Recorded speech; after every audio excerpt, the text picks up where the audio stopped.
দর্শক আসসালামু আলাইকুম। সোহান স্টোরিবোর্ডের আরেকটি ব্লগে আপনাদেরকে স্বাগতম। দর্শক, এখন অবস্থান করছি চলনবিল অধ্যুষিত একটি অঞ্চলে।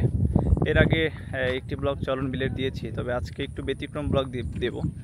আজকে আমার এই ব্লগের উদ্দেশ্য হচ্ছে চলনবিলের যে মৎস্য ভাণ্ডার সেটা আপনাদের সামনে তুলে ধরা। দেখতে থাকুন। কাকা, এটা কি জাল? সরি, কি বললেন? রিং জাল। এটা দিয়ে কি বড় বড় মাছ ধরে? আচ্ছা, এই দেখুন, এগুলা বড় ছোট বিভিন্ন মাছ ধরার এই কৌশলগুলো, মানে এই জালগুলো দিয়ে ধরা হয়। এই যে এই ছোট ছোট যে আমাদের এখানে স্থানীয় ভাষায় এটাকে বলা হয় হচ্ছে জোলা। জোলা, যেটা যদি একটু ভালোভাবে বলা যায় তাহলে এটা খালের মতো আর কি। দেখুন, এই যে মানুষগুলো এই মাছ বা এখানে মাছ সংগ্রহের সাথে সম্পৃক্ত। ওখানে একটি নৌকা যাচ্ছে। মূলত এই যে এখানে একটি যে খাল দেখছেন, এই খালে আমাদের চলনবিলের প্রাকৃতিক মৎস্য প্রজনন ক্ষেত্রও বলা হয় এই খালটিকে। দর্শক, চলনবিলের মাঝখান দিয়ে এরকম ছোট ছোট বেশ কয়েকটি খাল করা হয়েছে বিভিন্ন অঞ্চলে। চলনবিল তো একক কোনো বিল না, এটার কয়েকটি ভাগে ভাগ করা আছে। এটা নাটোর, তারপরে আপনার সিরাজগঞ্জ, পাবনা, তিনটা জেলার মধ্যে দিয়ে, তিনটা জেলায় এটার বিস্তৃতি। সেই কারণে দেখা যাচ্ছে এরকম ছোট ছোট যে জলমহল বা এরকম ছোট ছোট যে খালগুলো রয়েছে, এগুলোর সরকার পরিকল্পিতভাবেই করেছে যাতে করে এখানে মৎস্য প্রজনন ঘটতে পারে এবং চলনবিলের যে মৎস্য ভাণ্ডার সেটার যেন একটা বিকাশ ঘটতে পারে। দেখুন, এই খালের পাশ দিয়ে হেঁটে বেড়ানোটা অসাধারণ একটা অনুভূতি। তবে একটা মজার বিষয়ও আপনাদের সাথে শেয়ার করি। এই যে দর্শক, এগুলো আমাদের এখানে স্থানীয় ভাষায় কি বলা হয় আমি জানি না, তবে এই শাকটি ঢাকা শহরে খুবই জনপ্রিয়। কিন্তু দেখুন, এখানে এই পাড় দিয়ে এত চমৎকারভাবে এই শাকগুলো হয়ে আছে, আসলে লোভনীয়, বিষয়টা লোভনীয়। ওই যে কথায় এরকম আছে যে হয়তো এক জায়গার এই জিনিসটার ডিমান্ড খুবই বেশি, আরেক জায়গায় এটা ডিমান্ড নেই বললেই চলে। আমাদের এখানকার মানুষ হয়তো খুব একটা বেশি প্রয়োজন মনে করে না, বা এটার পুষ্টিগুণ সম্পর্কেও তারা কতটা অবগত সেই বিষয়েও কিন্তু আমার জানা নেই। তবে নিশ্চয়ই যদি তারা এটা সম্পর্কে আমার মনে হয় জানে, কিন্তু ওভাবে আসলে সময় পায় না, বা এগুলা তুলে নিয়ে খেতে হবে এরকম আসলে চিন্তাভাবনা খুব বেশি হয় না। হালকা যেহেতু অনেক, তার জন্য এটার আসলে কি বলবো যে কদরটা ওরকম নেই। সো এই যে সুন্দর খালপাড় দিয়ে হেঁটে বেড়াচ্ছি, এই খালপাড়টা দেখে আমার ঢাকা শহরের যে গুলশান লেক বলুন, ধানমন্ডি লেক বলুন, এগুলোর কথা মনে পড়ছে। শুধু পার্থক্য একটাই, এখানকার যে পানি, এই পানি আপনি নির্দ্বিধায় হাতে নিয়ে 2-3 লোকমা মেরে দিতে পারেন, খেয়ে ফেলতে পারেন। আমার মনে হয় না যে আপনার ভাবতে হচ্ছে আপনার পেটের কোনো সমস্যা হবে কি না, বা আর কোনো সমস্যা আছে কি না। না, এরকম কোনো কিছু নেই। তবে এই পাশের যে দৃশ্যটা, একদিকে দেখুন এই পাশে হচ্ছে খাল, আর ঠিক এই পাশ দিয়ে যে দৃশ্যটা গেছে সেটা কিন্তু ফসলি জমি, পুরো বিস্তৃত এই এলাকা জুড়ে ফসলি জমি। দেখুন কত বড় এই চলনবিলের এই অংশটা, কত বড়, কোনো গ্রাম দেখা যাচ্ছে না, মানে এতটাই বিশাল। আঙ্কেল, হ্যাঁ আসেন আসেন আসেন, উনি আমাদের সাথেই আসলো। সো আমরা যে সামনে যাচ্ছি, এই ডিরেকশনটা কিভাবে যাব সে বিষয় সম্পর্কে তথ্য উনিই দিল। গ্রামের মানুষ খুবই নিবেদিত।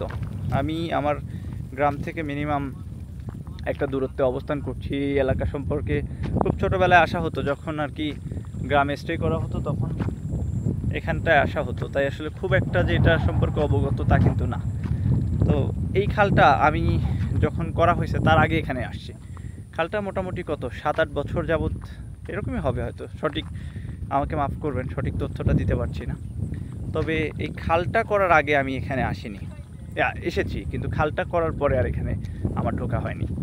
তো সব কিছু মিলায় এসে খুবই ভালো লাগতেছে, আর বিশেষ করে বাতাসটা অসাধারণ। ওই দেখুন, ওগুলো এগুলো ভুট্টা। ভাই ভুট্টা নাকি? ও আচ্ছা আচ্ছা,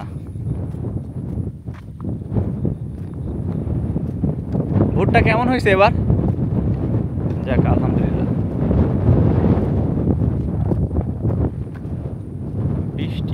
বৃষ্টির জন্য একটু সমস্যা হচ্ছে কৃষকদের, তবে বৃষ্টি না হলে তারা আরও ভালো করতে পারতো। কারণ এই যে তারা ভুট্টাগুলো তুলে নিয়ে বাড়িতে চলে যাচ্ছে, তারপরে মেশিন দ্বারা এগুলো মাড়াই করছে, মাড়াই করার পরে তারা যখন ঘরে সংরক্ষণ করবে এটার জন্য শুকাতে হয় রোদে, কিন্তু তারা পর্যাপ্ত ভালো ওয়েদার পাচ্ছে না।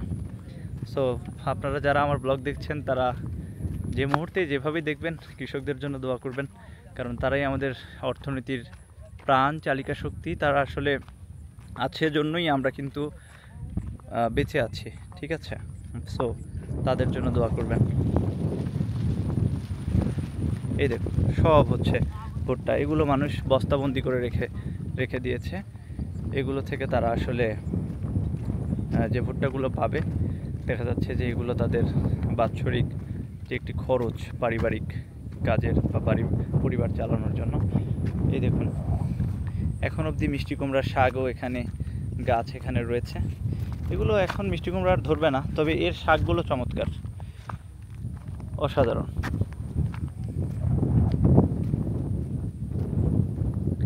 দর্শক আমি আরেকটু সামনে আপনাদেরকে একটি সুন্দর জিনিস দেখাবো।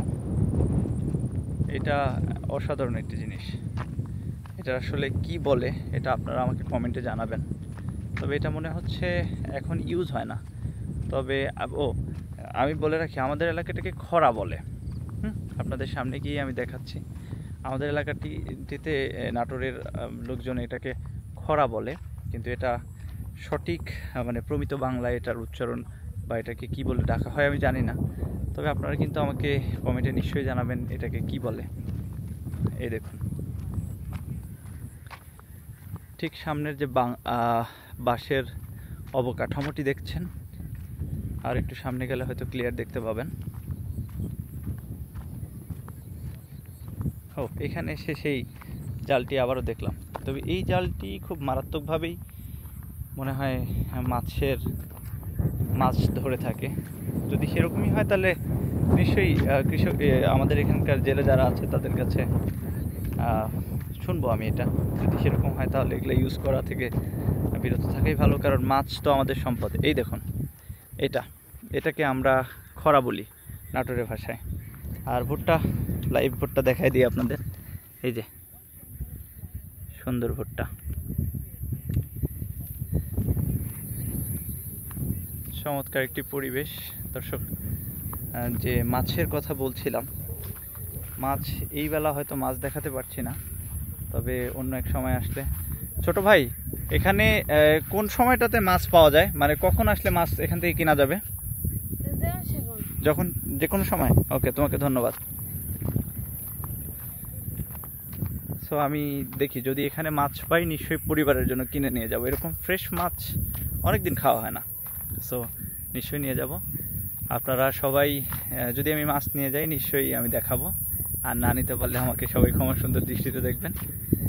আর কথা হবে নতুন কোনো ব্লগে। আজকে চলন বিলের মাঝখান থেকে এভাবে হেঁটে হেঁটে আপনাদের সাথে কথা বলে বেশ ভালো লাগলো। সবাই ভালো থাকবেন, সুস্থ থাকবেন, আল্লাহ হাফেজ।